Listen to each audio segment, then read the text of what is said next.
श्री गुरुभ्यो नमः। स्वागत है आप सभी का आज के इस व्याख्यान में। हम सभी लोग अष्टाध्यायी काशिका वृत्ति के साथ पढ़ रहे हैं।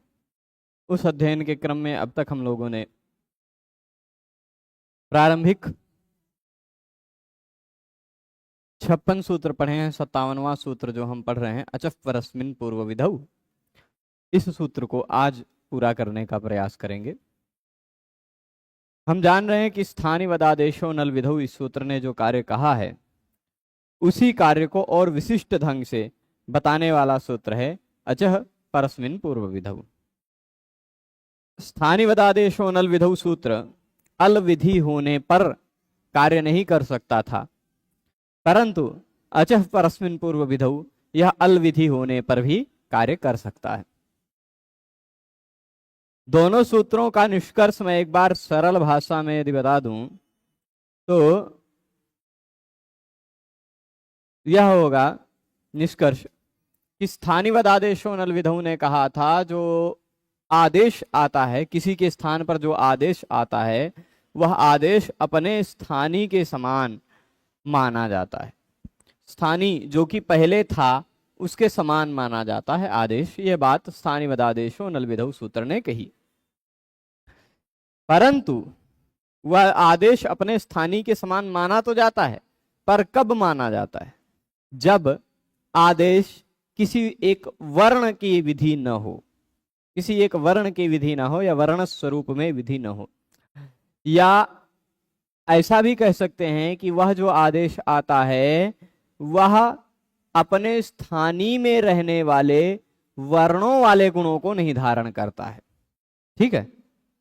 परंतु यदि अच प्रत्याहार का कोई वर्ण हो, उस अच प्रत्याहार के किसी वर्ण के स्थान पर कोई कार्य हुआ हो, क्यों हुआ हो? परस्मिन, पर को निमित्त मानकर कोई कार्य हुआ हो।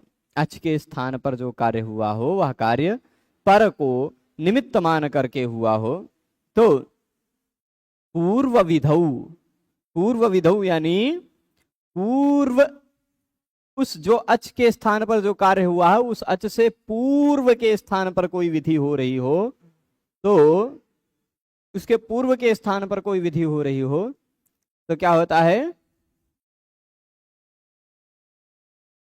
तब फिर अचह परस्मिन पूर्व विधौ, इस सूत्र से स्थानीवत भाव होता है अल विधि होने पर भी। वर्णों के स्थान पर हुई हो विधि या वर्णों के आश्रित जो गुण धर्म धारण करना हो, वह सारी बातें होती हैं। ठीक है। तो अलविधि होने पर भी ये होता है। ये सारी उदाहरण हमने देखा था। इन सारे उदाहरण को पटयति और अवधीत, ये दो उदाहरण देख लिए थे हमने। आज तीसरा उदाहरण हमें देखना है। अच्छा, इसी को तो हम खोज रहे थे। इसको हम अपने घर पे बहुत खोजे हैं, कागज मिल ही नहीं रहा था, यहाँ मिला। ठीक है। तो ये देखिएगा, यहां है सूत्र पटयति और अवधीत, ये दो उदाहरण देख लिया है हमने। अब तीसरा उदाहरण हम देख रहे हैं बहुखट्वकः। बहुखट्वकः, यहां बह्व्यः खट्वाः अस्मिन्, बहुत सारी खट्वाएं हैं। खट्वा जानते हैं किसको कहते हैं? नहीं? खट्वा, कौन कौन खट्वा को जानते हैं? नहीं जानते हैं? ए प्रभु, चलिए देसी आदमी होना चाहिए, आप लोग विदेशी हो गए हैं, क्या करें। ठीक, आप लोग थोड़े से विदेशी हो गए हैं। खटिया जानते हैं? खटिया, खटिया, अरे जिसमें 4 पैर होते हैं, जिस पर सोया जाता है, जानते हैं? उसी को, जहां तक मुझे लगता है उसी को खट्वा कहा जाता है। ठीक है। तो जिसके, एक मिनट में बता दे रहा हूँ, खटवा पर्यंक कुटीर, हाँ खटवा उसी को, खटिया को कहा जाता है। खटवा शब्द से ही खटिया शब्द बना है, यानी जिसमें चार पैर हों। तो बहुखट्वक का तात्पर्य क्या है? ऐसे किसी कमरे को हम बहुखट्वक कह सकते हैं जिस कमरे में बहुत सारे खटिया हों। ठीक, बहुत सारे आजकल की भाषा में जिसको हम लोग, जिसके विकल्प के रूप में बेड, तखत इत्यादि लेके आते हैं, वही पहले के जमाने में खटवा हुआ करता था, जिसको रस्सी से बांध करके बनाते थे, है ना। तो पर वो खटवा तखत इत्यादि से अच्छा होता था। काहे? कमरे में बिखरा बिखरा कुछ नहीं दिखता। अब आज तखत लगा रख लेते हैं, बेड रख लेते हैं, उसके नीचे सफाई नहीं हो पाती। पर खटवा है, उसका बिस्तर मोड़ के कहीं रखा, खटवा को खड़ा कर दीजिए कहीं कोने में, पूरा कमरा यूज हो जाएगा। फिर अब जब हाँ तखत रख दिया, बेड रख दिया, उस जगह का आप कमरे में यूज नहीं कर सकते। पर खटवा का यह आनंद है कि खटवा को उठा करके, उलट करके, किसी तरह खड़ा करके उस जगह का भी प्रयोग हो सकता था, है ना। तो वही खटवा है। पहले के समय में हो सकता है कि बड़े बड़े परिवार होते थे, आजकल तो ये हम दो हमारे दो चलता है, छोटा छोटा परिवार। पर हम भी अपने बचपन में 17-18 लोगों के परिवार में थे। अब अलग अलग 2-3 घर बन गए हैं पिछले 7-8 सालों में, पर इससे पहले 18 लोग। अब फिर भी धीरे धीरे धीरे धीरे परिवार बढ़ ही रहा है। अभी लगभग धीरे धीरे 9-10 हो गया है। 18 से टूटा, पहले 6-5 ऐसे टूटते टूटते फिर, अब फिर से जो 6 था वो 8-9 हो गया। हाँ, तो मैं बता रहा था बहुत सारे खटवा हों जिसमें। हो सकता है कोई ऐसा कमरा हो, बहुत सारे कमरे न बनाए हों बाप दादा, एक ही कमरे में सब लोग आराम से सोते हों। तो ऐसा कोई बड़ा सा कमरा हो, जैसे ये हॉल है बड़ा सा 25x75 है। अब इसमें कोई कई लोगों को रहना हो तो हम लोग बहुत सारे खटवा खड़ा कर सकते हैं, बहुत सारे खटवा ला करके यहाँ रख दें। तो यह कमरा, यह हॉल बहुखट्वक कहा जा सकता है। बहुखट्वक क्या होता है? जिसमें बहुत सारे खटवा हों। ठीक, तो खटवा शब्द किस लिंग में होता है? खटवा शब्द स्त्रीलिंग में होता है।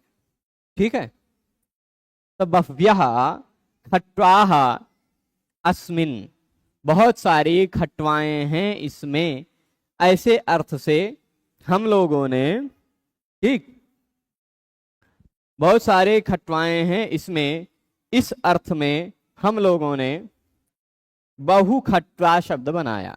क्या बनाया?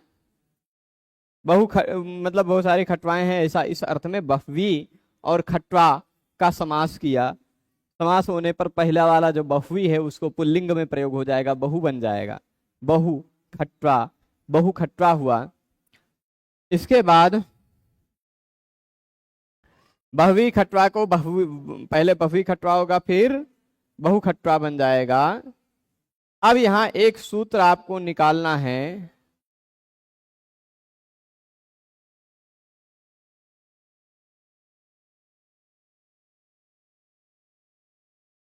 ठीक है, 2 सूत्र निकालना पड़ेगा यहां आपको देखने के लिए। एक सूत्र निकालना पड़ेगा, आपोन्यतरस्याम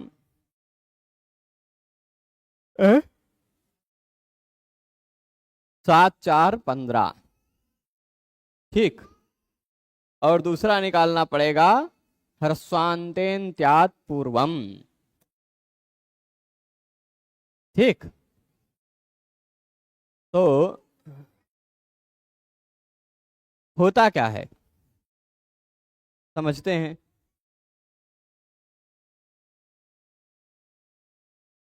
होता यह है कि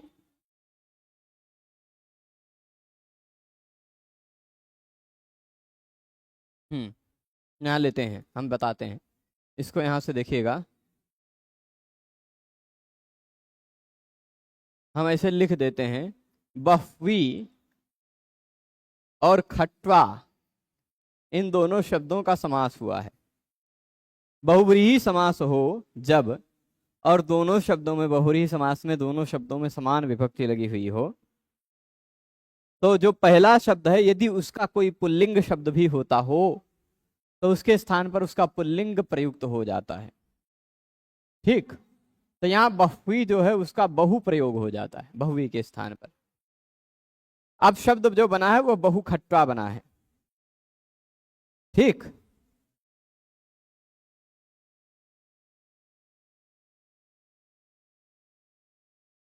तो बहुखट्वा बनेगा। शिखा बहन थोड़ा सा प्रतीक्षा करेंगे, व्याख्यान समाप्त होगा तो आपको उत्तर दे देंगे। बहुखट्वा हो जाएगा। अब इस बहुखट्वा में अंतिम वर्ण क्या है? आ। अंतिम वर्ण है आ। यह सूत्र लगता है आपोन्यतरस्याम।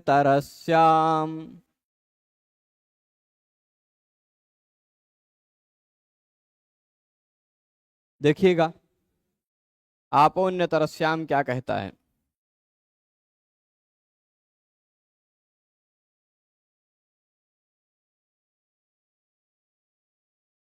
क्या कह रहा है आपोन्यतरस्याम?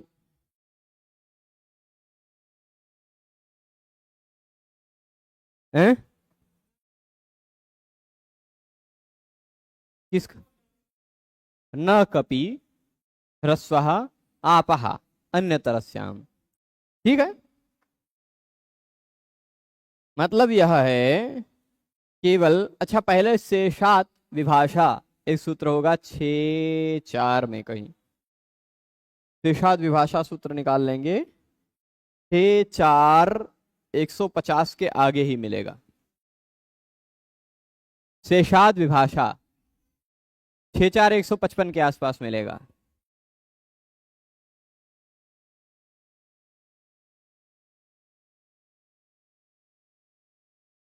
कितने पे है? 6-4, अरे 6-4 गड़बड़ बोल रहे हैं, 5-4 प्रत्यय वाले अध्याय में अंतिम पाद में, 5वें अध्याय के चौथे पाद में। हम 6ठे अध्याय में प्रत्यय ला रहे थे। कहाँ है पांडे जी? हाँ, 5वें अध्याय के चौथे पाद में 154। ठीक है, 155 के आसपास मैंने बोला था, 154 है शेषाद विभाषा। यहां आप देखेंगे तो ऊपर कहीं सूत्र से लगभग 5-6 सूत्र से पहले से उरफ प्रभृतिभ्यः कप, इस सूत्र से कप की अनुवृत्ति आ रही है। कप है ना, तो कप प्रत्यय लग जाएगा। कहां लग जाएगा? शेष जो शब्द है जहां पर समासांत प्रत्यय का विधान नहीं किया गया है वहां शेष जो शब्द है उससे कप प्रत्यय, समासांत कप प्रत्यय विकल्प से नहीं, उस विकल्प से लग जाता है। ठीक, तो ये खट्वाक बन गया, बहु खट्वाक। यहां तक पहुंच गए।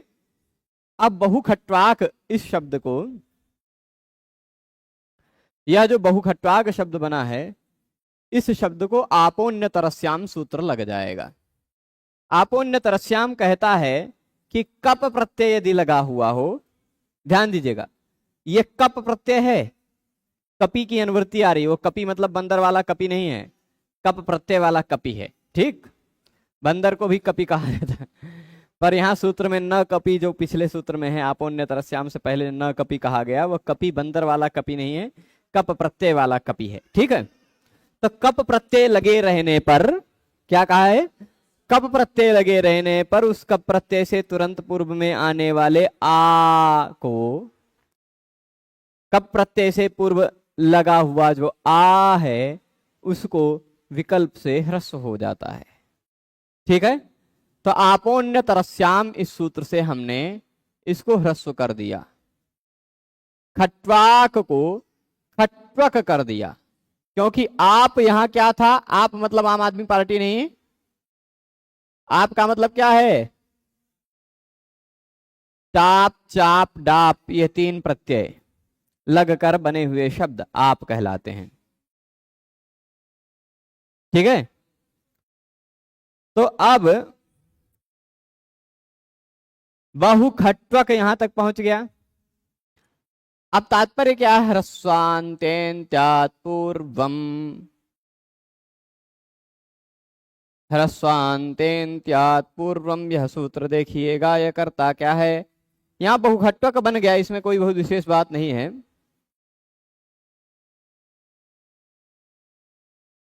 ह्रस्वान्ते, ह्रस्वांत शब्द होने पर क्या? ह्रस्वांत शब्द होने पर अंतिम से पूर्व वाले स्वर को उदात्त हो जाता है। कब? ह्रस्वांत शब्द होने पर अंतिम से पूर्व वाले स्वर को उदात्त हो जाता है।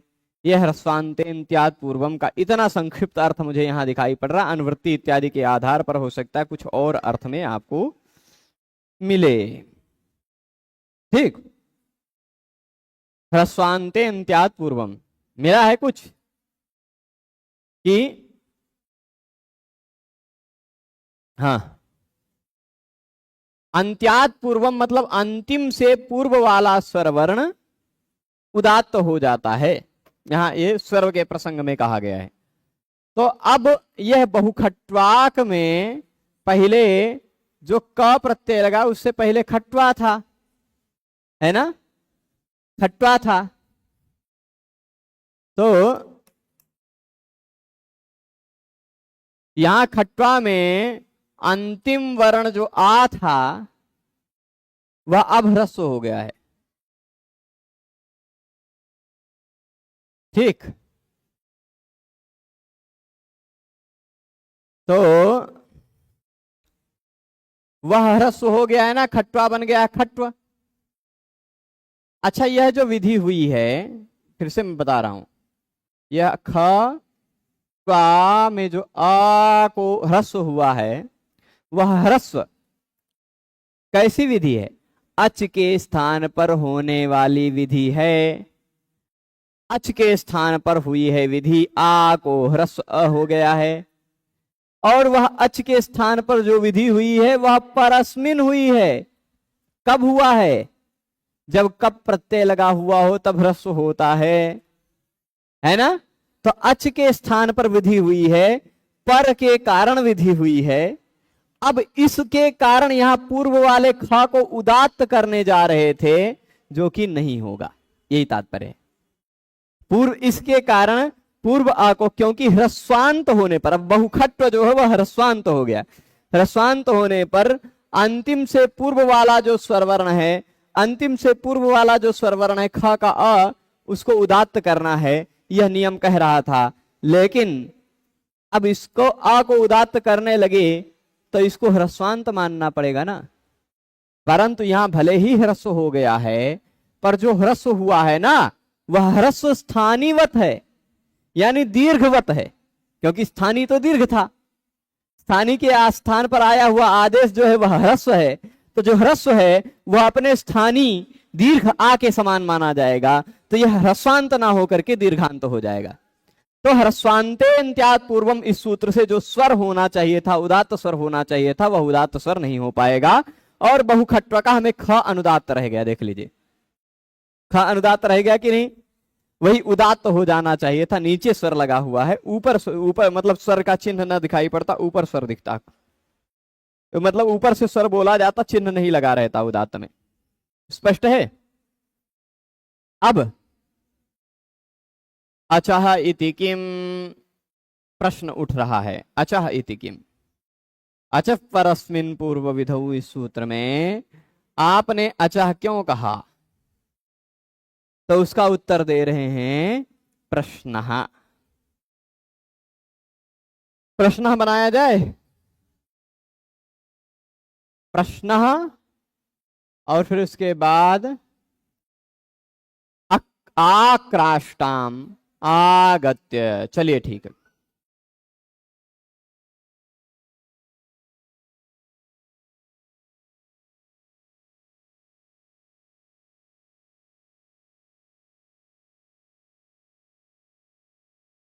ठीक है।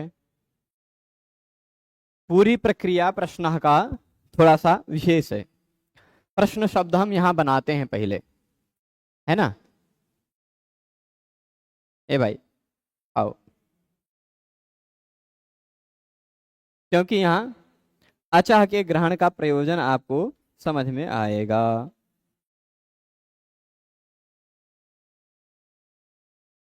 ठीक है, तो अब आ जाओ, यहां देखिएगा।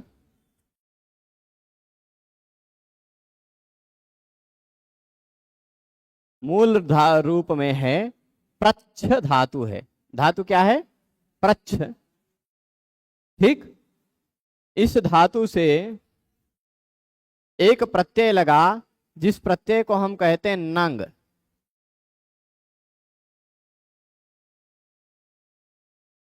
सूत्र देखना चाहते हैं किस सूत्र से यहां नंग प्रत्यय लगा, तो वह हम सूत्र भी बता देते हैं। यज याच यच ऐसे करके शुरुआत होता है सूत्र। रक्ष प्रक्षो नंग, अंत में प्रच्छा और फिर नंग कहा गया है। हाँ, प्रश्न शब्द में यज याच यत वृक्ष प्रच्छ रक्षो नंग। ठीक, सूत्र नंबर 3350। 50 नहीं है, 90 है। 3390। 3390 सूत्र से हमने यहां नंग प्रत्यय कर दिया। सूत्र निकाल कर देख लिया अष्टाध्यायी में आपने। सूत्र है यज याच करके शुरू होता है, 3390 सूत्र। इस सूत्र से हमने नंग प्रत्यय कर दिया। यज याच यत रुच प्रच्छ रक्षो नंग है, रुच नहीं है। यज याच यत विच्छ प्रच्छ रक्ष, इतनी धातुओं का बताई गई है। देखिए, यज, ये जो शब्द है, ये सूत्र है ना, बड़ा काम का है। नंग प्रत्यय जो है ना, नंग प्रत्यय है वो यज याच, फिर उसके बाद यत, फिर है यज याच यत विच्छ प्रच्छ रक्ष, विच्छ प्रच्छ और रक्ष। इन सभी शब्दों से नंग, इन सभी धातुओं से नंग प्रत्यय लगता है। यज से नंग लगकर यज्ञ बनता है। याच से नंग लगकर याच्या, याच्यामोघावरम अधिगुणे नाध में लब्ध कामा, मेघदूत में है। यत्न, नंग प्रत्यय लगकर यत्न बनता है। विष्ण प्रश्न रक्षण, रक्षण अणा बन जाएगा, यहाँ नाकोणा हो जाएगा। इतने शब्दों को बनाने के लिए सूत्र है। इस सूत्र ने प्रच्छ धातु से नंग प्रत्यय किया। ठीक है, अब नंग प्रत्यय हो गया तो यहां यज्ञ याचायत्न विष्ण प्रश्न रक्षण,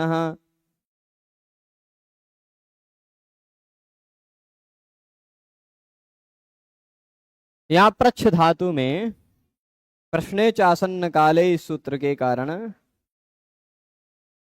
संप्रसारण नहीं होगा। ठीक है, चलेगा। प्रच्छ धातु से, प्रच्छ धातु का अर्थ क्या है?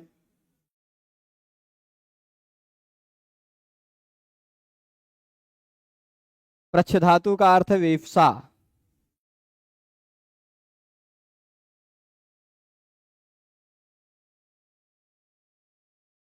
ठीक, एक सूत्र आपको निकालना पड़ेगा, एक सूत्र निकालना पड़ेगा। छोह सूठ अनुनासिके च 6 4 19। ठीक, क्या है? 6 4 19।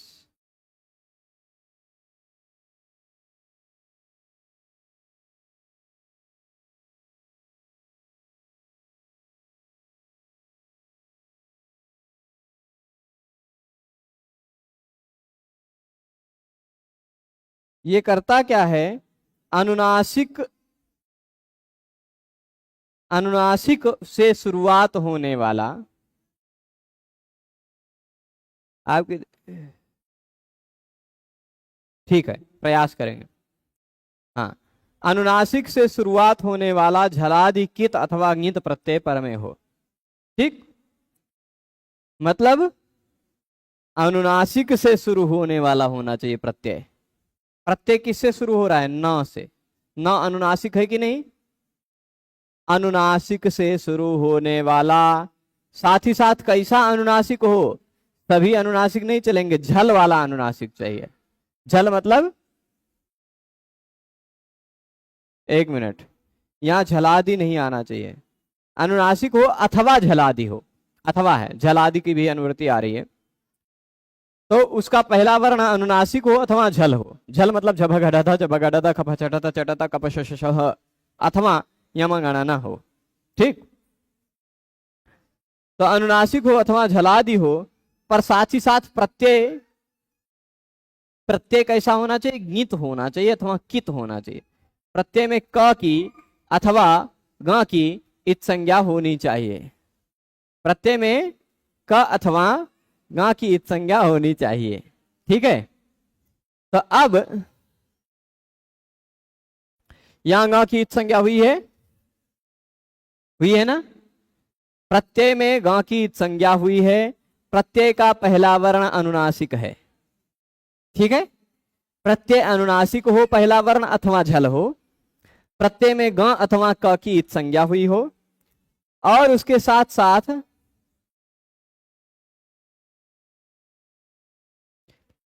अथवा क्विप प्रत्यय हो तो भी चल जाएगा।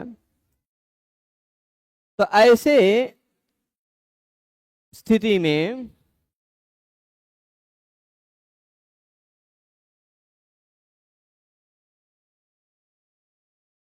च छ और व ये तीन है, छोह शूठ अनुनासिके च। देखिएगा सूत्र ऐसा होगा, छोह ऐसा लिखा है ना, छोह सूठ, सूठ ऐसा है। इसको छोह को भी तोड़ देते हैं और सूठ को भी तोड़ देते हैं, ऑपरेशन कर देते हैं। छोह में च छ एक आ जाएगा प्लस व, च छ के स्थान पर अथवा व के स्थान पर, द्विवचन कहा है ना इसलिए। देखिए च छ और व ये तीन हैं ऐसा मत कहिएगा, यहां दुइये हैं क्योंकि द्विवचन लगा हुआ है। रामयोह बालको बालकयोह की तरह ओह प्रत्यय लगा द्विवचन का, यानी छोह में कोई दो हैं। दो कौन है, अब छ और छुआ अलग करें तो ज्यादा ठीक नहीं लग रहा है। आप जानते हैं कि छ रहता तो उसके पहले च अधिकांश जुड़ा रहता है, अधिकांश ह्रस्वों के होने पर। तो एक आप च छ लिख लीजिए, एक व रख लीजिए, इन दोनों के स्थान पर सूठ होता है, मतलब एक के स्थान पर स होता है, एक के स्थान पर ऊठ होता है। ठीक, यही छोह शूढ़ अनुनासिके छ का तात्पर्य है। तात्पर्य कब कब होगा यह, च छ के स्थान पर स हो जाएगा, व के स्थान पर ऊठ हो जाएगा। कब, यदि च छ के बाद अथवा व के बाद लगे हुए प्रत्यय का पहला वर्ण अनुनासिक हो और उस प्रत्यय में ग की संज्ञा हुई हो। ठीक है, अथवा प्रत्यय झलादि भी हो तो भी चलेगा, क की संज्ञा हो तो भी चलेगा। ठीक है, स्पष्ट है। तो अब यहां देखिए च छ मिल रहा है, इसके बाद प्रत्यय का पहला वर्ण अनुनासिक है, प्रत्यय में ग की संज्ञा भी हुई है, तो इस कारण इस च छ के स्थान पर हो जाएगा श। च छ दोनों के स्थान पर आ गया श, बन गया प्रश्न, बना है। अब समस्या क्या है, यहां च छ के स्थान पर ध्यान दीजिएगा, यहां जो च और छ के स्थान पर श आया है, ठीक है, च और छ के स्थान पर जो श आया है वह अचह नहीं है, वह अच के स्थान पर आया हुआ आदेश नहीं है। भले पर वाले वर्ण के कारण ही हुआ है, इस पर वाले प्रत्यय के कारण ही हुआ है, पर फिर भी यह अच के स्थान पर आया हुआ कार्य नहीं है, इसलिए इसको हम स्थानिवत नहीं मानेंगे, यानी च छ की तरह नहीं मानेंगे, यह तात्पर्य है। ठीक, क्योंकि अच के स्थान पर हुआ आदेश होता तो हम इसको स्थानिवत मान लेते। ये तो व्यंजन के स्थान पर हुआ आदेश है, इसलिए हम इसको स्थानी के समान नहीं मानेंगे। स्पष्ट है? तो वही कह रहे हैं अचा इति स्थान। हाँ,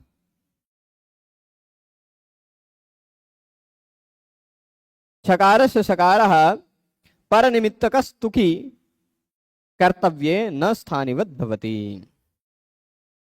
ठीक, अच्छा, कहीं कहीं ये छोह लिखा रहता है, कहीं कहीं छोह नहीं लिखकर छोह खाली लिखा रहता है, छ और वह लिखा रहता है सूत्र में। पुस्तक में कैसा ये वाला सूत्र है, छोह वाला कि छोह वाला? च के साथ वाला है कि च के बिना वाला भी है? च के साथ वाला है ना, कोई दिक्कत नहीं। तो यहां तक बात समझ गए आप। अब च छ के स्थान पर जो आया हुआ श है, च छ के स्थान पर आया हुआ जो श है, यह पूरे च छ के स्थान पर आएगा कि केवल छ के स्थान पर आएगा? अंतिम वर्ण केवल छ के स्थान पर आना चाहिए, है ना। और छ हट गया तो छ के कारण ही च जुड़ा हुआ था, तुक आगम होकर, क्योंकि मूल रूप में धातु है प्रच्छ नहीं है, प्रच्छ है, ऐसा धातु है प्रच्छ। छे च सूत्र से तुक आगम होकर प्रच्छ बनता है। ठीक है, तो छ चला गया, उस कारण तुक भी चला गया, परंतु अब इसको छ की तरह नहीं माना जाएगा। क्यों?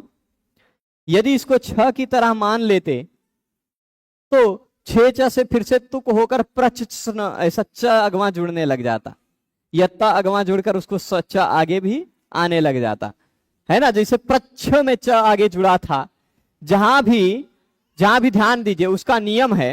नियम आपको हम दिखा दें, छोटा सा नियम है, नंबर याद नहीं है, पर सूत्र इतना है, छे च। सूत्र क्या है? छे च।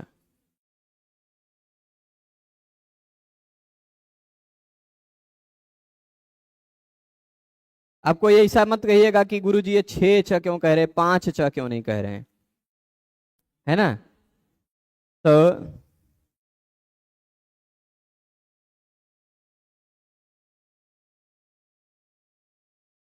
कोई दिक्कत नहीं। छे च ध्यान रहेगा। यह कहता है ह्रस्वस्य, कहां नंबर पर है? 6 4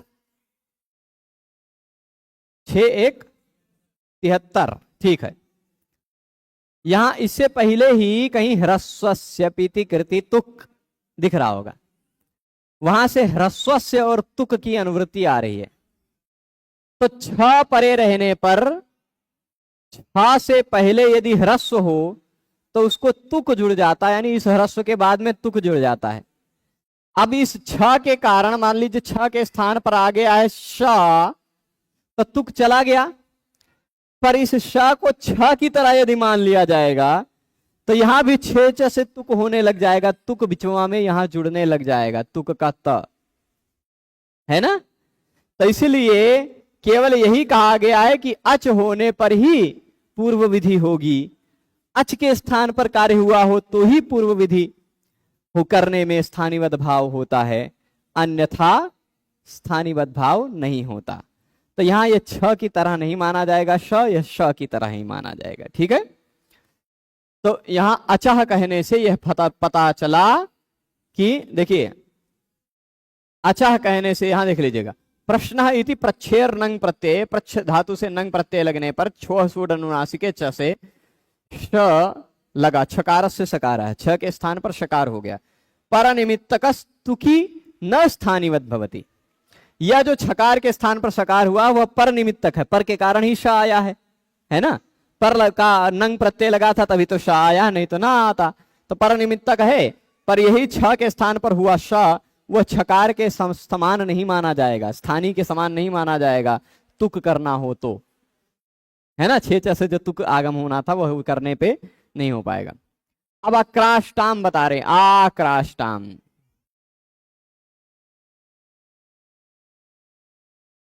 ठीक। पर अनिमित्तक कृषे शकारस्य षडवो कहसी इति ककारे कर्तव्ये न स्थानिवत भवति। चलिए आक्राष्टाम, आक्राष्टाम है कि अक्राष्टाम है? ठीक है, आंग उपसर्ग भी लगा लीजिए, कोई दिक्कत नहीं है।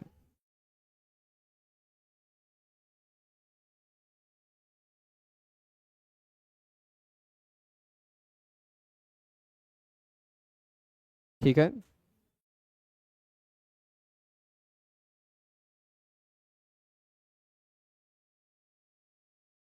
तो अब देखिएगा यहां हम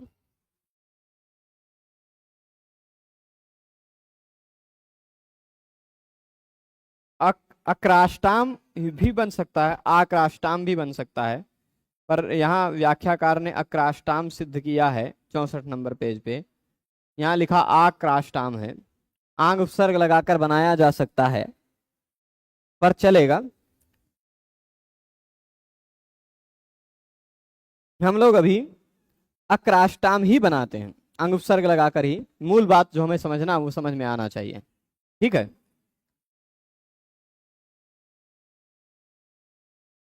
मूल बात यह है कि कृष धातु है, कृष विलेखने, धातु कौन सा है? कृष। उसके बाद लुंग लकार लगा है प्रत्यय, कृष विलेखने धातु से हमने लुंग लकार लगा दिया है, कृष लुंग। ठीक, यहां तक कोई दिक्कत? कृष और लुंग में यहां तक कोई दिक्कत नहीं ना? तो अब लुंग लकार लगे रहने पर, लुंग लकार लगे रहने पर कई कार्य होते हैं। क्या कार्य होते हैं? पहला कार्य होता है कि अट आगम हो जाता है, ठीक है, अट आगम हो जाता है। चलिए कर लेते हैं। लुंग लकार के पहले अट आगम हो जाता है, यह अकृष हो गया, अकृष। अब लुंग के कारण, लुंग के स्थान पर तिप्तजी इत्यादि सूत्र से हमने तस प्रत्यय किया, द्विवचन का रूप है तो द्विवचन वाला ही प्रत्यय लगाएंगे हम, ठीक है। अकृष तस, अकृष तस, यही है। तस्थस्थमिपाम ताम तम तामह, इस नियम से लंग, लोट लंग विधिलिंग आशीर्लिंग लुंग लिंग, इन सारे लकारों में तस के स्थान पर हो जाता है ताम। बहुत ताम झाम है, वही वाला ताम, ठीक। अकृष ताम। लुंग लकार में धातु और प्रत्यय के बीच में चिली जुड़ जाता है, और उस चिली के स्थान पर चिलेह सिच से आ जाता है सिच, जिसका बचता है केवल स, ठीक। अकृष स ताम, ठीक है।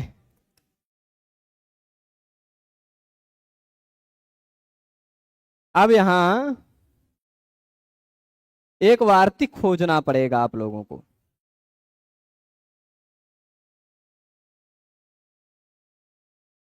खोजते हैं हम वार्तिक को, कौन से सूत्र के अंतर्गत है वो वार्तिक। तो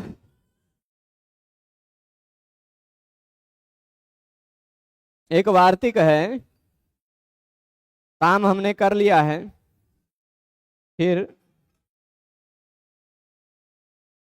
वार्तिक है स्पृश, लिख लेने दीजिए, लिख करके खोजना पड़ेगा। स्पृश मृष कृश, स्पृश मृष कृश। अच्छा, परस्मिन पूर्व विधौ सूत्र में ही ये वार्तिक है क्या? नहीं, अच्छा, परस्मिन पूर्व विधौ के वृत्ति में न्यास व्याख्या में इसको याद किया गया है। ठीक है,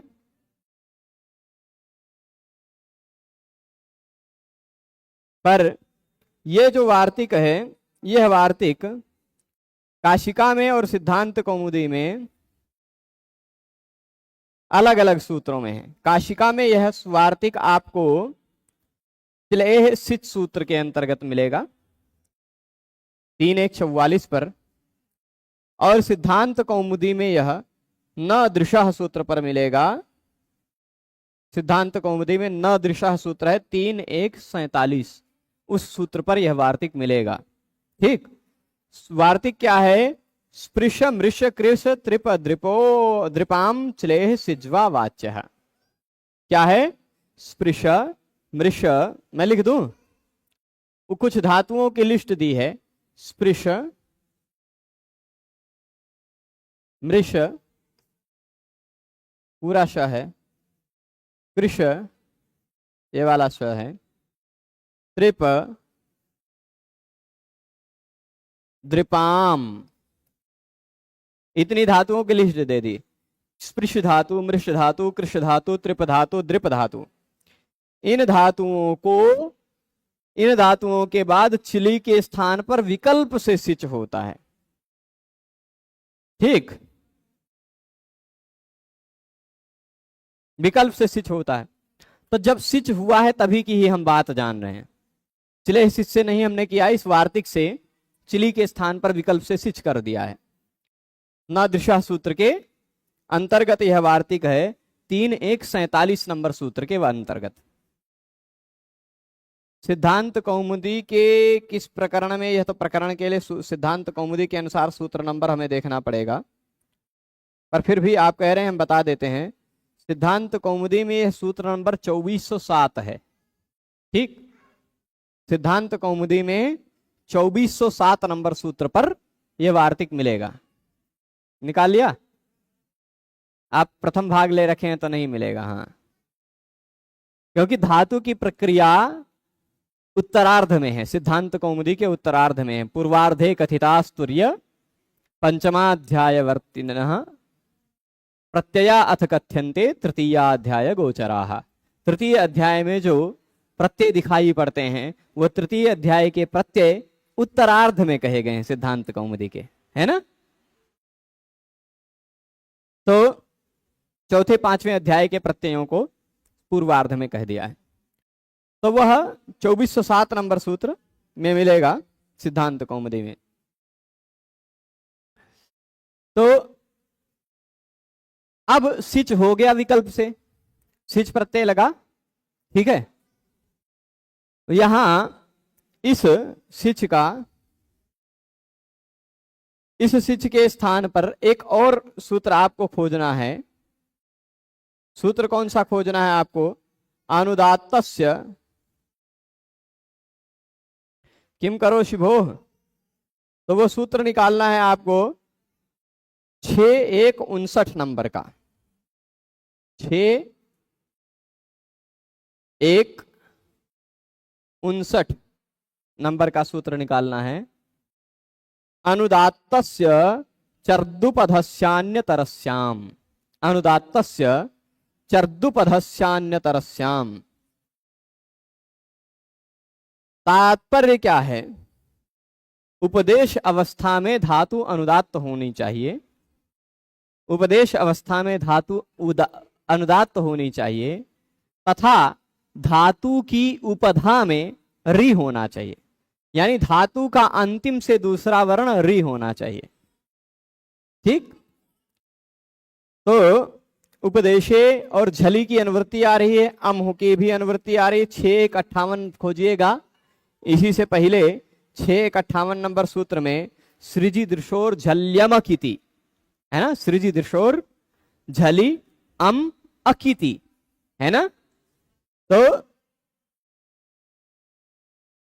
झली अम अकिति, झली अम अकिति, ये तीन शब्द इस सूत्र में आ रहे हैं। तो ये सूत्र कहता अनुदात्तस्य च ऋदुपधस्य, अनुदात्त हो धातु और री की जिसकी उपधा में हो, यानी अंतिम से दूसरा वर्ण जिस धातु का क्या हो, री हो, जैसे दृश्य, कृष, वृत इत्यादि में अंतिम से दूसरा अक्षर री दिखाई पड़ रहा है, ठीक है। तो वैसे ही कृष धातु है, अंतिम से दूसरा वर्ण री है, यानी ऋदुपध है। क्या है, ऋदुपध है। अच्छा, तो ये ऋदुपध धातु है, तो होगा क्या, इसके बाद प्रत्यय लगा हुआ हो झलादि। प्रत्यय कौन सा लगा हो, झलादि, ठीक। तो प्रत्यय का पहला वर्ण झल है कि नहीं, स झल है, झल में आता ही है, सशर हल में आता है, तो मतलब झभय के बाद ही है, हल से पहले है स, तो यानी झल है। ऋदुपध धातु के बाद ध्यान दीजिएगा, ऋदुपध धातु के बाद प्रत्यय जो लगा है वह झलादि हो, उसका पहला वर्ण झल हो, और प्रत्यय में क की संज्ञा न लगी हो, झली अम अकिति, ये तीन शब्द आ रहे हैं। मैं पूरा सूत्र वो लिख देता हूं, पूरा सूत्र लिखता हूं और तब अर्थ बताता हूं। अनुदात्तस्य, ठीक, च तोड़ कर लिख रहा हूं, वहां चर्दुपधस्य लिखा है पर मैं च ऋदुपधस्य लिख रहा हूं, ठीक। अनुदात्तस्य च ऋदुपधस्य अन्य तरस्याम, अन्य तरस्याम से भी मतलब मत रखिए। और यहां झली, पिछले सूत्र से अनुवृत्ति आ रही, झली अम अकिति, क्या, अकिति। तो अब पूरे सूत्र का तात्पर्य यह समझिएगा, क की इत्संज्ञा न हुई हो जिसमें ऐसा झल से प्रारंभ होने वाला कोई प्रत्यय लगा हुआ हो, क की इत्संज्ञा नहीं हुई है इसमें और झल से प्रारंभ होने वाला यह प्रत्यय लगा हुआ है, तो री जिसके उपधा में है, दूसरे वर्ण के रूप में, अंतिम से दूसरे वर्ण के रूप में जिसमें री है, ऐसे धातु को अम हो जाया करता है।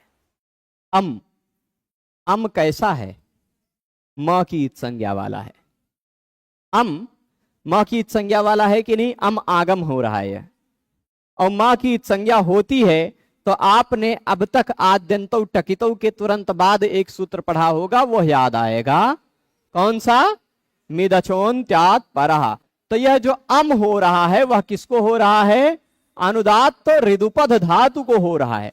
अनुदात्त ऋदुपध धातु यह जो कृष है, इसको अम का आगम हो रहा है। अब अम यहां कहां बैठेगा बताइए, कृष में कहां बैठना चाहिए अम को, अंतिम स्वर वर्ण के बाद, अंतिम स्वर वर्ण के बाद ही आएगा ना, क्योंकि मिदचोन्त्यात् परः, म की संज्ञा वाला जो होता है वह अंतिम स्वर वर्ण के बाद बैठता है। तो अब कृष का ऑपरेशन करेंगे। देखिए कृष में क्या है, क है, री है, उस अंतिम अच के बाद आया हुआ आगम जो है अम, वह बैठ गया, और फिर यह श है। देखिए कृष के तीन वर्ण ये हैं, बिचवा में री के बाद अम आ गया, आ गया। अम मित है, यानी म की संज्ञा होगी, म का लोप भी हो जाएगा, है ना। अब री और अ जुड़ करके क्या हो जाएंगे, इको यणाची, इको यणाची। री के स्थान पर आ जाएगा र, ये र आधा है, इसमें अ जुड़ जाएगा तो र पूरा हो जाएगा। और र के बाद, रेफ के बाद यदि स्वर वर्ण मिलता है तो रेफ नीचे बैठ जाता है। तो अब इसको ऐसे लिख सकते हैं, देखिए ये रहा क, इसमें यह र पूरा, क्र, है ना, और इसके बाद श, है ना, आगे अ जुड़ा हुआ, यह कृष बन गया क्रश। कृष क्या बन गया, क्रश। यहां मैं कृष को क्रश लिख देता हूं। अब आपको समझना है, यहां समझना है। कृष बन गया क्या, क्रश। अब इस क्रश को आपने, ध्यान दीजिएगा, इस क्रश को आपने क्या किया, वदव्रज हलंतस्याचः, इस सूत्र से वद धातु हो, व्रज धातु हो, हलंत धातु हो, उस धातु के अंतिम से दूसरे वर्ण के रूप में आने वाले अच की वृद्धि हो जाती है तो क्रश हो जाता है, क्राश हो जाता है।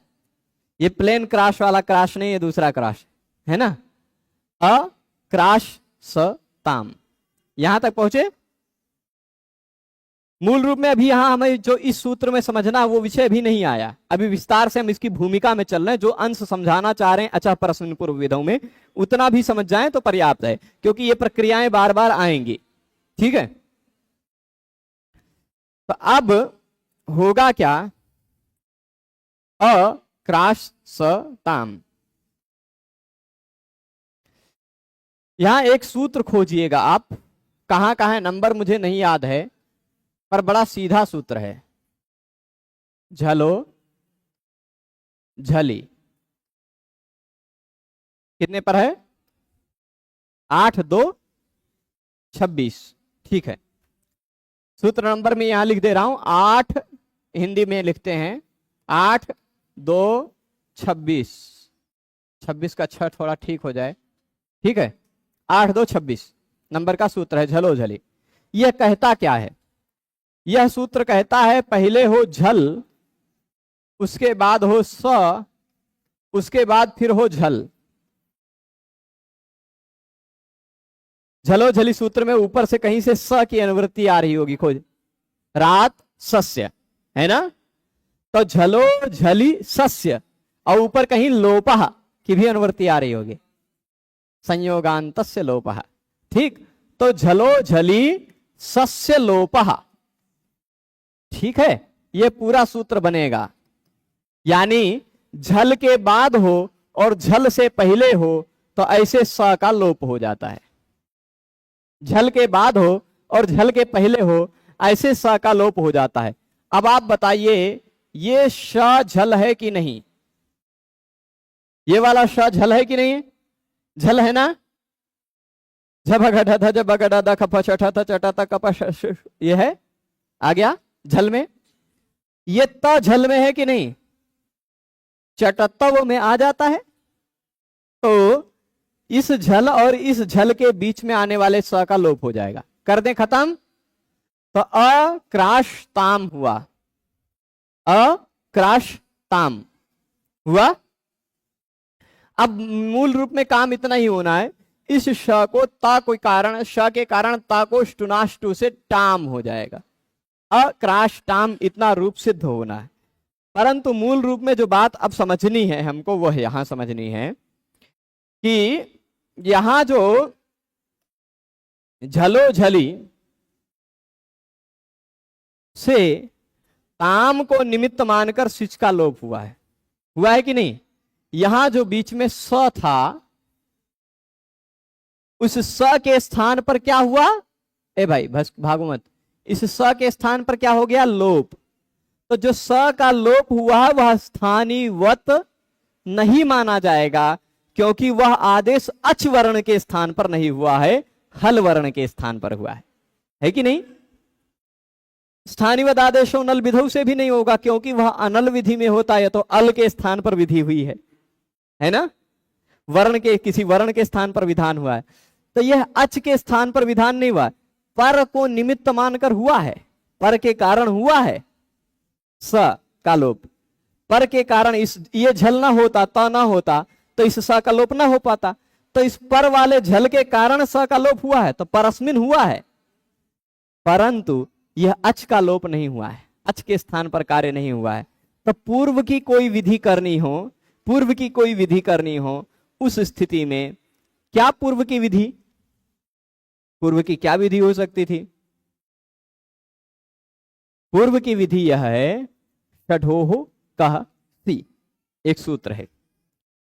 देखिए यदि यहां हम स उपस्थित है ऐसा माने, यदि यहां पर ध्यान दीजिए लोप हो गया है, ऐसा ध्यान बुद्धि में रखिएगा, लोप हो गया है स का, यह मान के रखिएगा, परंतु यह स का लोप हुआ है वह स्थानीवत मान लिया जाए, मतलब जो यहां स नहीं है उसको स के समान मान लिया जाए, तो फिर एक नियम है षढोः कः सी, वह नियम में लिख दूं मैं, सूत्र यहां देखिएगा, सूत्र का नंबर मैं बता देता हूं, षडोह काशी 8 2 41, ठीक है, 8 2 41 है सूत्र, उसको निकाल लीजिएगा, झलो झली को मिटा देते हैं।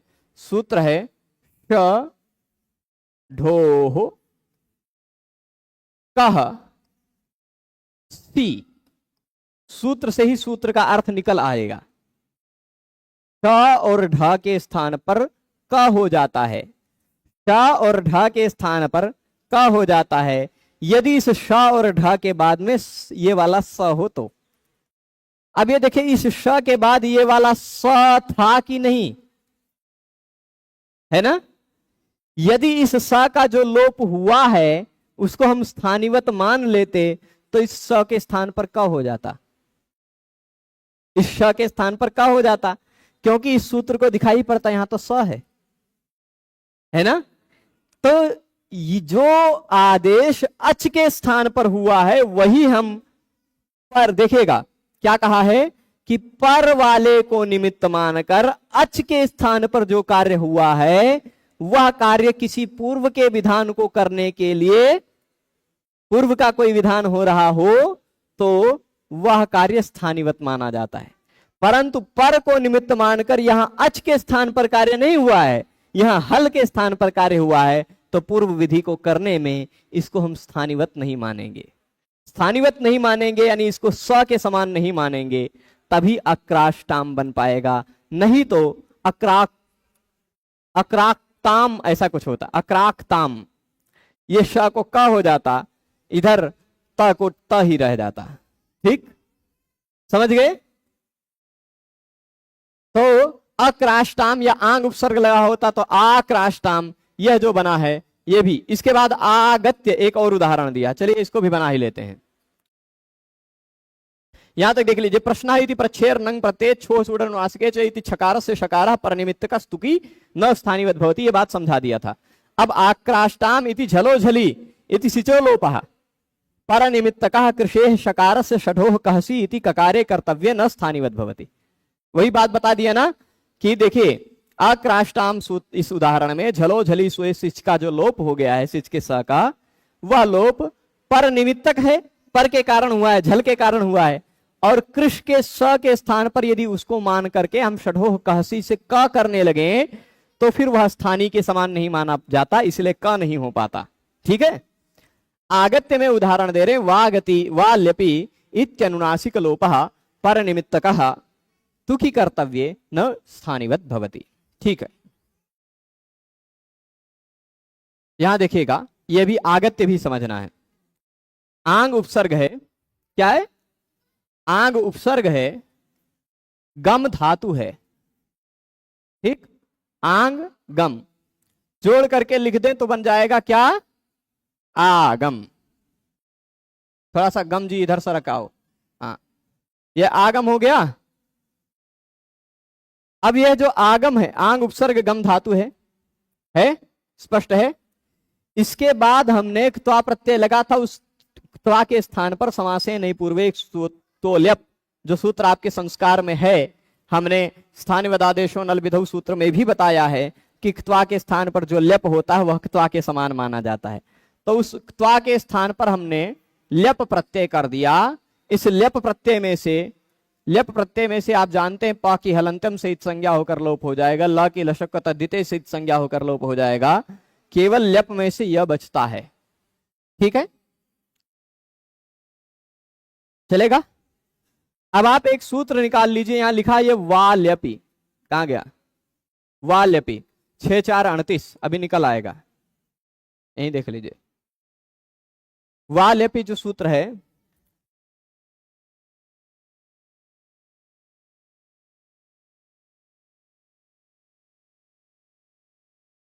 ठीक है, इस वाल्यपि सूत्र को देखिएगा,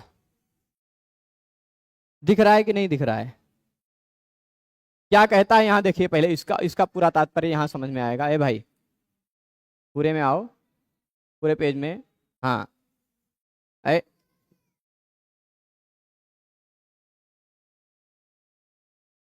हाँ, कुछ गड़बड़ हुआ। तो वालेपी जो सूत्र है वह लेप प्रत्यय लगे रहने पर गम धातु के, क्या हो गया,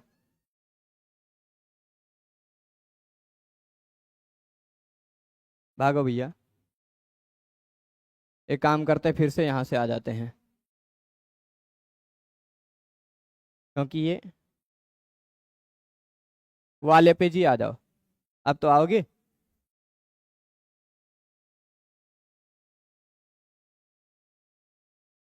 आ गया है। हाँ, यह जो वालेपी सूत्र है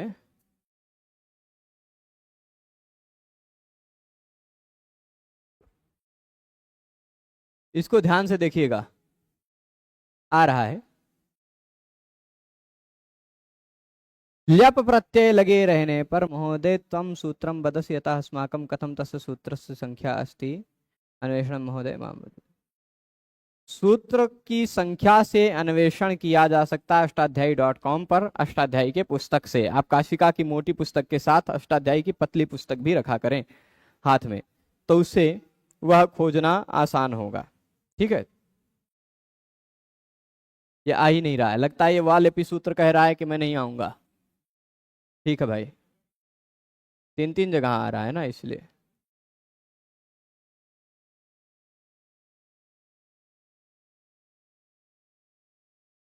ल्यप प्रत्यय लगे रहने पर यह अनुनासिक का लोप विकल्प से करता है। ठीक है, वालेपी सूत्र।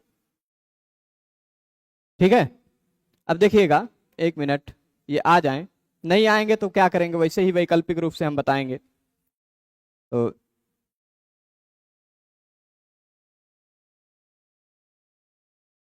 नहीं आएंगे, पर ये जो आपको पीडीएफ यहाँ बता दी गई है, इस पीडीएफ में ऐसा विकल्प है, वालेपी से अनुनासिक का लोप होता है। ठीक है, वालेपी से क्या होता है, खाली इतना ही समझ लीजिए। हम यहां चल रहे थे,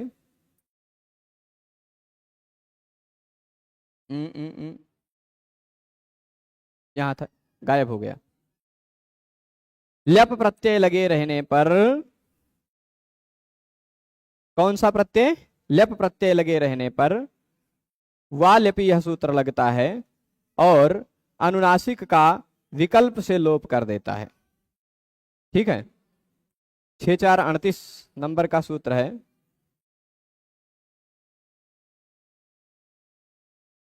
हाँ, अनुदात्त उपदेश धातु, वनति धातु, तनोति इत्यादि धातुओं के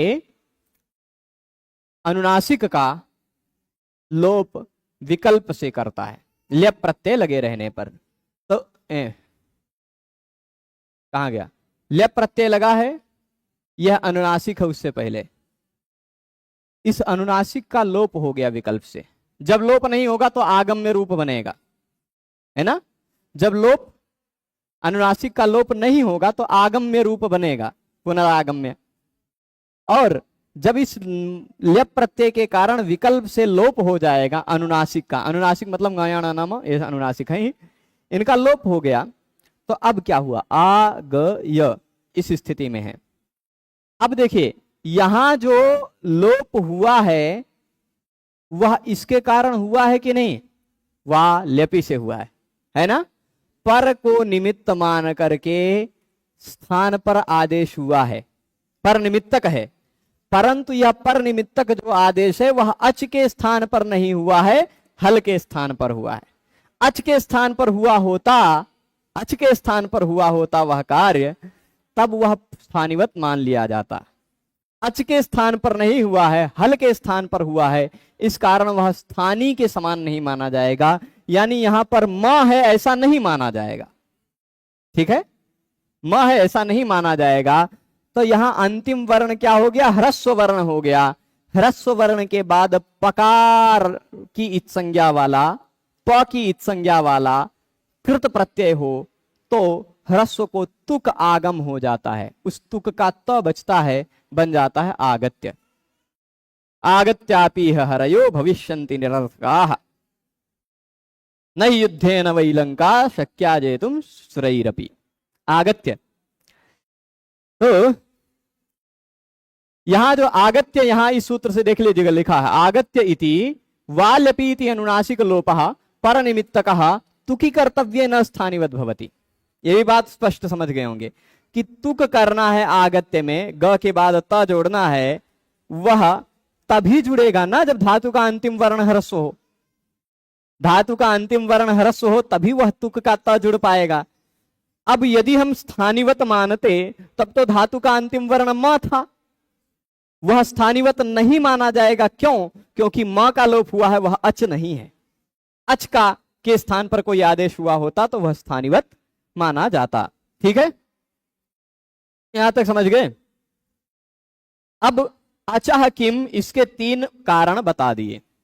अचह किम, इस सूत्र में अचह क्यों कहा गया? क्योंकि अच के स्थान पर कोई कार्य हुआ हो, अच के स्थान पर कोई कार्य हुआ हो, पर को निमित्त मानकर, और पूर्व के स्थान पर कोई विधि करनी हो तो वह अच के स्थान पर हुआ कार्य स्थानिवत माना जाता है।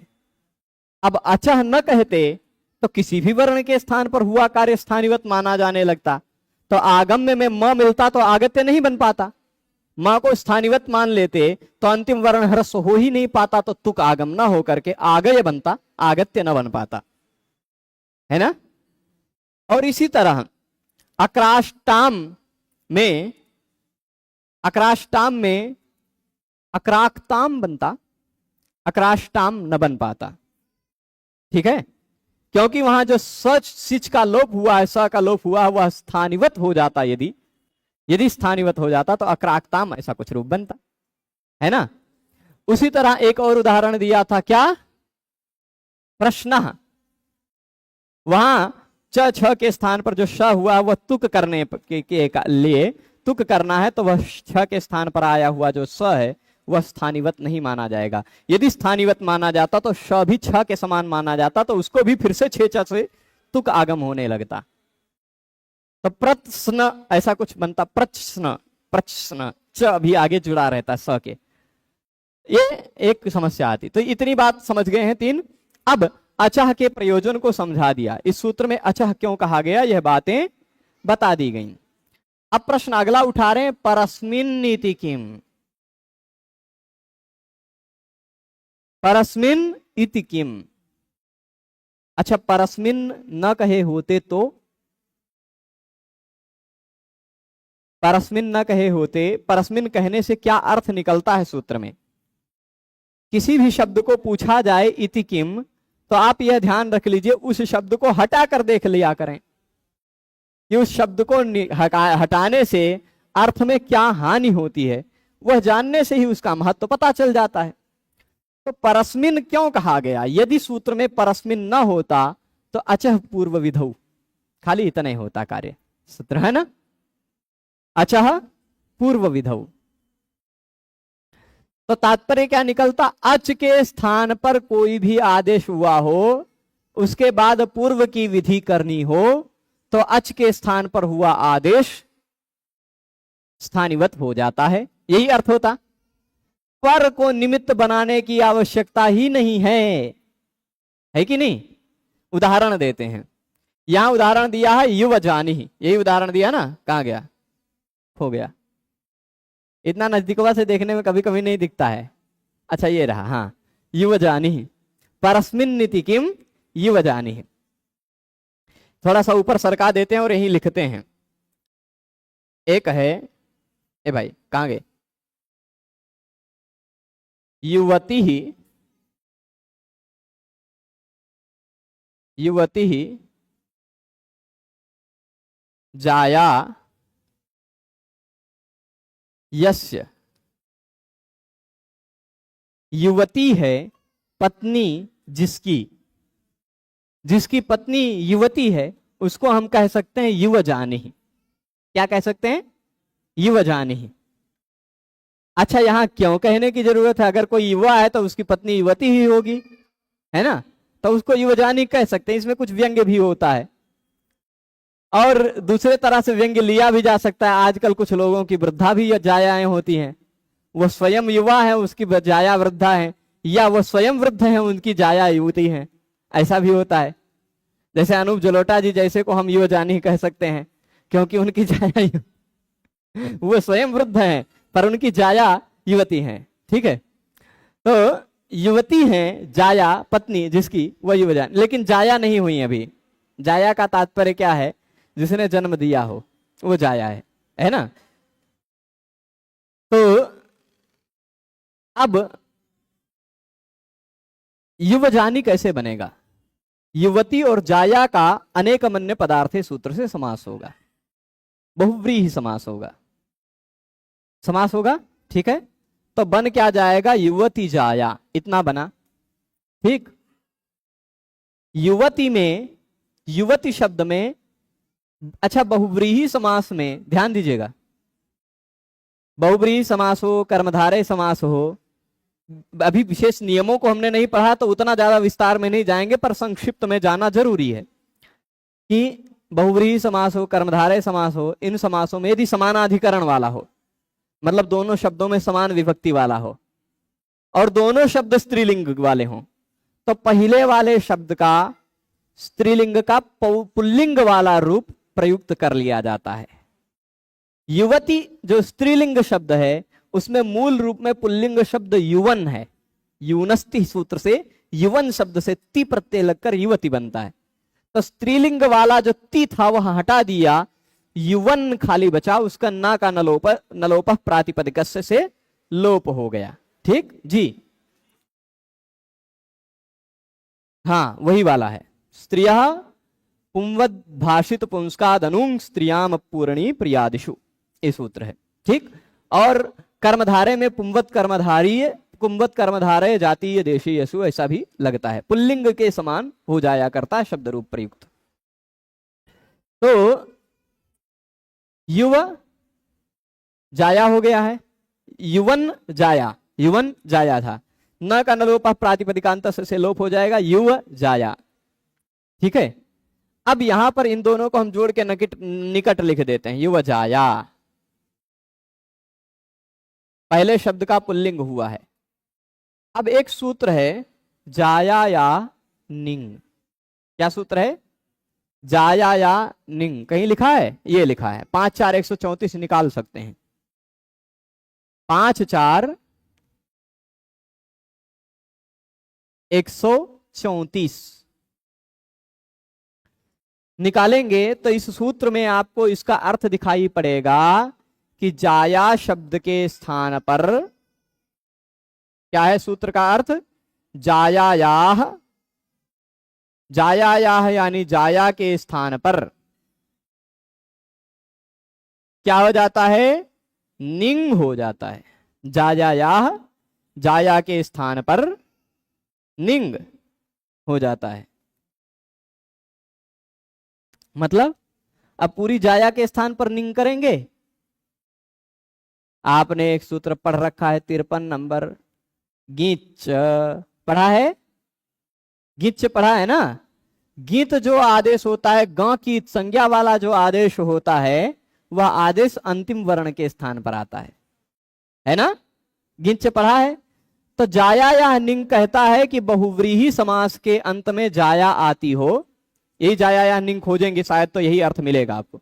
बहुव्रीहि समास के अंत में जाया शब्द आता हो तो उस जाया शब्द के स्थान पर निंग हो जाया करता है। ठीक है, तब पूरी जाया के स्थान पर निंग होने लगा। जाया या निंग में, जाया या में लगा षष्ठी, तो षष्ठी का तात्पर्य क्या हुआ? षष्ठी स्थाने होगा, तो जाया के स्थान पर निंग होगा। परंतु निंग पूरे जाया के स्थान पर हो कि जाया के किसी वर्ण के स्थान पर हो, ऐसा निर्णय गीच ने बताया कि गिंत जो आदेश होगा वह अंतिम वर्ण के स्थान पर ही होगा। तो जाया में अंतिम वर्ण क्या है? जाया में अंतिम वर्ण अ है, वह हट गया, उसके स्थान पर आ गया निंग। निंग का नी बचा, समझ लीजिए। ठीक है, जाया या निंग ने जाया के अंतिम वर्ण अ के स्थान पर निंग कर दिया। अब यहां महत्व समझना है, यहां जो निंग हुआ है, जो विधान हुआ है, ध्यान दीजिएगा। यहां विशेष बात ध्यान देने वाली जो है उसको थोड़ा सा गौर से देखिएगा, यहां जो बात है उसको ध्यान से देखिएगा, एक आपस में बात नहीं। यहां जो निंग हुआ है वह अच के स्थान पर हुआ है आदेश, आ के स्थान पर, है ना। वह आदेश अचह है कि नहीं, आ के स्थान पर निंग आया है, तो अच के स्थान पर हुआ है, लेकिन पर में किसी को निमित्त मानकर नहीं हुआ है। ऐसा नहीं है कि आ के स्थान पर निंग हो जाएगा यदि बाद में ऐसा वर्ण हो, तो बाद में कुछ हो उसको निमित्त मान करके आ को निंग हुआ है, ऐसी बात नहीं है, है ना। यदि इस सूत्र में परस्मिन न होता, अचः परस्मिन पूर्व विधौ, इस सूत्र में परस्मिन न होता तो समस्या कहां आती थी वह समझना है। समस्या समझनी है आपको कि यहां अच के स्थान पर निंग हुआ है और इस निंग के कारण पूर्व के स्थान पर विधान करने जा रहे हैं लोपो व्योर्वलि, इस सूत्र से, है ना। इस सूत्र से या का लोप करने जा रहे हैं। पूर्व के स्थान पर विधि हो रही थी कि नहीं, तो यह अच के स्थान पर हुआ है विधान, उसके बाद फिर पूर्व के स्थान पर कोई विधि हो रही है, तो यह जो अच है, अच के स्थान पर हुआ आदेश, यह भी स्थानिवत मान लिया जाता। स्थानिवत मान लिया जाता तो क्या होता, स्थानिवत मान लेने पर समस्या क्या आ जाती कि समस्या यह आ जाती कि यह आ के समान मान लिया जाता निंग, है ना। और आ के समान मान लिया जाता तो फिर या का लोप नहीं हो पाता। या का लोप कैसे कर पाते आप, पहले वल का वर्ण होना चाहिए तब तो वल होगा, तब तो या का लोप होगा, है ना। तो या का लोप नहीं हो पाता। युव जानी, वधूटी जानी इत्यादि शब्द, वधूटी जाया, अब जिसकी जाया युवा है, युवती है, वो युव जानी, और जिसकी जाया वधूटी है वो वधूटी जानी, है ना। और जिसकी सुंदर जाया सुंदरी है वह सुंदर जानी है ना। और ऐसा होता है, सुंदरी का सुंदर हो जाएगा, सुंदरी जाया यस्य सुंदर जानी हो जाएगा। अब वधूटी को वधूट क्यों नहीं हुआ, क्योंकि वधूटी का वधूट शब्द पुल्लिंग में व्यवहार में नहीं है, ठीक। वधूट शब्द पुल्लिंग में व्यवहार में नहीं, जो शब्द पुल्लिंग में व्यवहार में हो उसी का पुल्लिंग प्रयोग होता है। जैसे युवती का युवन है, सुंदरी का सुंदर है, पर वधूटी का वधूट नहीं है, इसलिए वधूटी जानी रह जाएगा, ठीक है। तो ये बात हो जाएगा। वधु युव जानी और वधूटी जानी, इन दोनों में जाया के या का लोप हुआ, वह लोप पूर्व विधि हुई, स्थानिवत भाव नहीं माना गया तो ही हुई। यदि स्थानिवत भाव माना जाता तब तो न हो पाता, और यह स्थानिवत भाव माना नहीं, स्थानिवत माना जाता तो लोप न हो पाता, और स्थानिवत मान लिया जाता यदि परस्मिन सूत्र न लिखा होता। सूत्र में परस्मिन शब्द न होता, सूत्र क्या कहता है, अच के स्थान पर आदेश हुआ हो पर वह पर को निमित्त मानकर हुआ हो। यहां अच के स्थान पर आदेश हुआ है पर वह पर को निमित्त मानकर नहीं हुआ है, इस कारण अचः परस्मिन पूर्व विधौ का यह विषय नहीं है। यदि सूत्र में परस्मिन न होता, अचः पूर्व विधौ होता, तो अच के स्थान पर आदेश हुआ है, पूर्व विधि हो रही है, तो यहां पर भी स्थानिवत भाव होता और यहां या का लोप न हो पाता। इसलिए सूत्र में परस्मिन शब्द की आवश्यकता है। युव जानी, वधूटी जानी, ये दो उदाहरण बता दिया।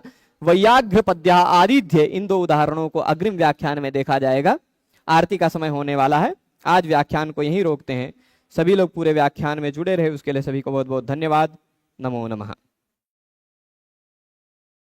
कुछ प्रश्न है तो देख लेते हैं। प्रश्न यह था, हाँ, आचार्य जी सभी निमित्त एक साथ होने चाहिए, निमित्त में कोई एक या दो वर्ण हो तो भी वह सूत्रकारी, बिल्कुल सभी थोड़े ना जरूरत। तो जैसे कुछ विशेष विशेषण वाले हैं तो वहां सभी होने चाहिए, विशेष विशेषण वाली बात नहीं है, च वाली है तो फिर वहां सभी नहीं होने चाहिए। गुरुजी 40, मेरी एज 40 है, अच्छा, और नेट का एग्जाम दे सकते हैं। मेरे पास ऐसे उदाहरण हैं जो 52 साल के एग्जाम आयु में नेट पहली बार पास हुए हैं, 52 साल के आयु में पहली बार नेट पास हुए हैं, ऐसे उदाहरण हैं। उनका रिजल्ट भी है हमारे पास, उनका फीडबैक भी है हमारे पास कि हम अरुण जी के पढ़ाने के कारण पहली बार जीवन में नेट हो गए। और ऐसे भी उदाहरण हैं जो 2007 से लगातार 2020 तक नेट की परीक्षा देते देते 2020 में हमसे अध्ययन करके नेट पास हुए हैं 42-43 साल की उम्र में, जब वो नाना बन चुके थे, यानी उनकी बेटी के भी बेटी का जन्म हो चुका था। ठीक है, तब वो पहली बार नेट हुए। तो ऐसे भी उदाहरण है, कोई आयु नहीं होती है। नेट की परीक्षा जो होती है वह असिस्टेंट प्रोफेसर के लिए रहताब के लिए होती है, और असिस्टेंट प्रोफेसर की नियुक्तियां 55-60 साल तक भी होती रहती हैं। आप रिटायरी से 6 महीने पहले भी असिस्टेंट प्रोफेसर के लिए आवेदन कर सकते हैं। ठीक है, तो एक प्रश्न ये था। एक प्रश्न किसी ने कहा अपनी समय वो बताइएगा थोड़ा सा दिनचर्या। मेरी दिनचर्या बहुत अव्यवस्थित है, कोई व्यवस्थित नहीं है। पहले व्यवस्थित हुआ करती थी, अब अव्यवस्थित है। क्योंकि अभी कोई निश्चित नहीं होता है कब कौन सा कार्य आ जाए। अब भाई क्योंकि एक सामाजिक व्यक्ति हो गया हूं, पहले जब केवल छात्र था तो समाज से कोई बहुत ज्यादा लेना देना नहीं था, अब बहुत कुछ लेना देना होता रहता है। तो कभी किसी ने बुला दिया, कभी कहीं निमंत्रण हो गया, कभी कहीं हुआ गया, तो वहां भी जाना पड़ता है, तो फिर अब समय दिनचर्या चल नहीं पाती है। परंतु प्रयास यह होता है दिन भर पढ़ने पढ़ाने में बीते, पर अधिकांश समय बवाल में भी बीत जाता है। जो समय जैसे सुबह निकल जाते हैं 9:30-10 के आसपास, फिर लौट के आते हैं, कमरे पे पहुंचते पहुंचते 4:45 बज जाता है, भोजन करते हैं, यहाँ आते आते फिर यहाँ भोज कमरे से यहाँ आते हैं पढ़ाने, तब तक 5:30 5:40 हो जाता है, कभी कभी और देर हो जाता है। तो फिर पढ़ाने लग जाते हैं, पढ़ा करके फिर यहाँ से कुछ साग सब्जी लेना है तो लेंगे, फिर घर जाएंगे, फिर बैठेंगे, फिर पढ़ाई करेंगे। कुछ लेखन करना है तो लेखन करेंगे, नहीं तो कंप्यूटर लेके उस पर बैठे रहेंगे, नहीं तो व्हाट्सएप पे उत्तर देंगे, कुछ लोगों का प्रश्न इत्यादि आया है तो उसका उत्तर देंगे। वो आता रहता, चलता रहता, यही सब है, बाकी और कुछ विशेष नहीं है। ठीक है, सभी लोगों को बहुत बहुत